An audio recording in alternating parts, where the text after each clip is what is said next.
గడిచిన ఆదివారం నుంచి ఆదివారం తన మహిమ నింపిన యేసయ్యకి స్తోత్రం చెల్లిద్దాం.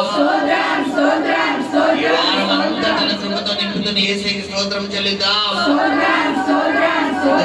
వచ్చే ఆదివారం వరకు తన మహిమను వెల్లడిపరచబోతున్న యేసయ్యకి స్తోత్రం చెల్లిద్దాం.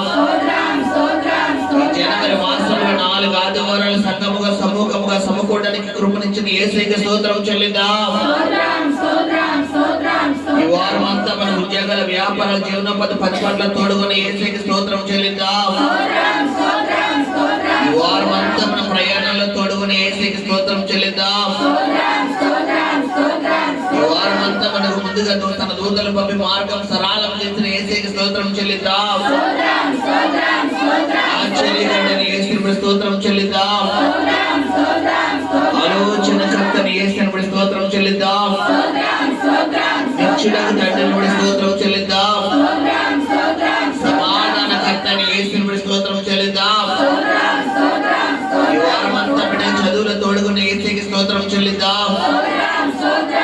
ఈ వారం అంతా పెద్దల పని పట్ల తోడుగున్న యేసయ్యకి స్తోత్రం చెల్లిద్దాం.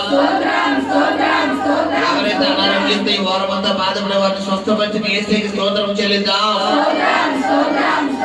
ఈ వారం అంతా తన దాసులను ఎత్తి పట్టుకుని యేసయ్యకి స్తోత్రం చెల్లిద్దాం. ఈ వారంలో తన మహిమను వెల్లడిపరిచిన యేసయ్యకి స్తోత్రం చెల్లిద్దాం. కృప కలిగిన దైవాన్ని బట్టి స్తోత్రం చెల్లిద్దాం. దయ కలిగిన ఐశ్వర్యం బట్టి స్తోత్రం చెల్లిద్దాం. కనికరం కలిగిన పరిశుద్ధాత్మ బట్టి స్తోత్రం చెల్లిద్దాం. ఇది మొదలుగా వచ్చే ఆదివారం వరకు తన రక్త కోటలో భద్రపరచిన పోతున్న యేసుని బట్టి స్తోత్రం చెల్లిద్దాం. 2 చేతులు పైకెత్తి యేసు నామమున స్తోత్రం చెల్లిద్దాం.